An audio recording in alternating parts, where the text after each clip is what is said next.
Praise the Lord, hallelujah. Zion வேதாகம ஆய்விற்கு அன்போடு கூட இயேசு கிறிஸ்துவின் நாமத்தில் உங்களை வரவேற்கிறேன். இன்றைய தினத்திலும் எரேமியா தீர்க்கதரிசன புஸ்தகம் அதிகாரங்கள் 34 முதல் 36 அதிகாரங்களில் உள்ள வசனங்களை தியானிக்க சர்வ வல்லமை தேவன் நமக்கு கிருபை பாராட்டுவாராக.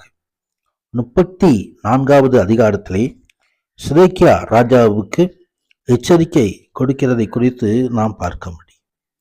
பாபிலோன் ராஜாவாகிய நேபுகாத்நேச்சாரும் உன்னுடைய சர்வ சேனையும் உன் ஆளுகைக்குட்பட்ட பூமியின் சகல ராஜ்யங்களும் சகல ஜனங்களும் எருசலேமுக்கும் அதை சேர்ந்த சகல பட்டணங்களுக்கும் விரோதமாக யுத்தம் பண்ணுகையில் எரேமியாவுக்கு தேவனாய் கர்த்ததானே கொடுத்ததான வார்த்தைகள் கர்த்தர் உண்டாவதாக. இப்போ யூதாவின் ராஜாவாகிய சிதேக்கியாவினிடத்தில் பேசி, இதோ நான் இந்த நகரத்தை பாபிலோன் ராஜாவின் கையில் ஒப்புக் கொடுக்கிறேன். அவன் இதை அக்கினியால் சுட்டரிப்பான். நீ அவன் கைக்கு தப்பி போகாமல் நிச்சயமாய் பிடிபட்டு அவன் கையில் ஒப்புக் கொடுக்கப்படுவாய். உன் கண்கள் பாபிலோன் ராஜாவின் கண்களை காணும். அவன் வாய் உன் வாயோடே பேசும். நீ பாபிலோனுக்கு போவாய் என்று கர்த்தர் சொல்லுகிறார். கர்த்தருக்கு மகிமை உண்டாவதாக. இங்கே சிதேக்கியா ராஜா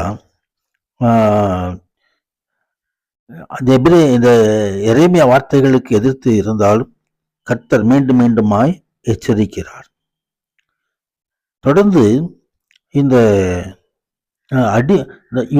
யூத ஜாதியான தன் சகோதரனை அடிமைக்குள்ளாதபடிக்கு அவன் எபிரேயனுடைய தன் வேலைக்காரனையும் எபிரேய ஸ்திரீயாகிய தன் வேலைக்காரியையும் சுயாதீனமாக அனுப்பிவிட வேண்டும் என்று சொல்லி விடுதலை கூற வேண்டும் என்று சொல்லி அங்கே கட்டளை கொடுக்கப்படுகிறது. அங்கே எருசலேமிலே பாபிலோனுடைய படையெடுப்பு எகிப்தியர் பாபிலோனை எதிர்த்து வந்ததினால் தற்காலிகமாக தடைபட்டது. அதே நேரத்திலே யூதர்கள் தங்கள் அடிமைகள் மீண்டும் அடிமைத்தனத்துக்கு உட்படுத்தும்படி வற்புறுத்தினார்கள். இந்த செயலானது அவர்கள் நீதிக்கும் தேவ நியமனத்துக்கும் கட்டுப்பட்டு தங்கள் அடிமைகளை விடுதலையாக்கவில்லை என்று வெளிப்படுத்துகிறது. அவருடைய சுயநலத்தினால்தான் அப்படி செய்தார்கள். இவ்வாறு தேவ நீதியை தைரியமாக மீறுகளை குறித்து தேவன் அவருடைய பிரேதம் ஆகாயத்தின் பறவைகளுக்கும் பூமியின் மிருகங்களுக்கும் இரையாக கொடுக்கப்படும் என்று ஆண்டவர் எச்சரிக்கிறதை குறித்து பார்க்கிறோம். சில எச்சரிப்புகள் கடுமையாக வருகிறது. ஆண்டவருடைய வார்த்தை கீழ்ப்படியாத போது நாம் பலவிதமான காரியங்களை எதிர்கொள்ள வேண்டியது இருக்கும். தொடர்ந்து 35வது அதிகாரத்திலே ரெகோபியாரை குறித்து எழுதப்பட்டிருக்கிறது. இந்த ஜனம் கேனியரோடும் மோசையின் மாமனாகிய எத்ராவோடும் சம்பந்தப்பட்ட நாடோடி ஜாதியினர். 200 ஆண்டுகளுக்கு முன்பே அவர்களது முற்பிதாவாகிய யோனதாப் தன்னுடைய குமாரரிடம் அவர்கள் எந்த வித திராட்சை ரசத்தையும் குடிக்கக்கூடாது என்று, நிரந்தரமான வீடுகளில் வாழக்கூடாது என்று, செடி கொடிகள் நட்டக்கூடாது என்று கட்டளையிட்டிருந்தான். கால்நடை மிருகங்களை மேய்த்து ஜீவிக்க வேண்டும் என்று கூறியிருந்தான். இந்த ரெகோபியாரை சோதிக்கும்படி எரேமியாவுக்கு தேவன் கட்டளையிட்டார். அவர்கள் தங்களது முற்பிதாவுக்கு காட்டின உண்மையும் யூதா தனது தேவனுக்கு காட்டும் உண்மையையும் ஒப்பிடும்படி கட்டளையிட்டார்.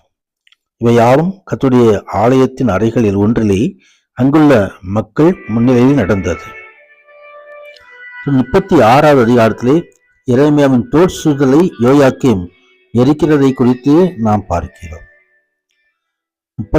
இந்த 36ஆம் அதிகாரத்தில் உள்ள சம்பவங்கள் கிமு 605 சம்பவித்தது. இங்கே எரேமியாவின் தீர்க்க தரிசனங்களில் ஒன்றாக சேர்க்கப்பட்டு புஸ்தகமாக்கப்பட்டது.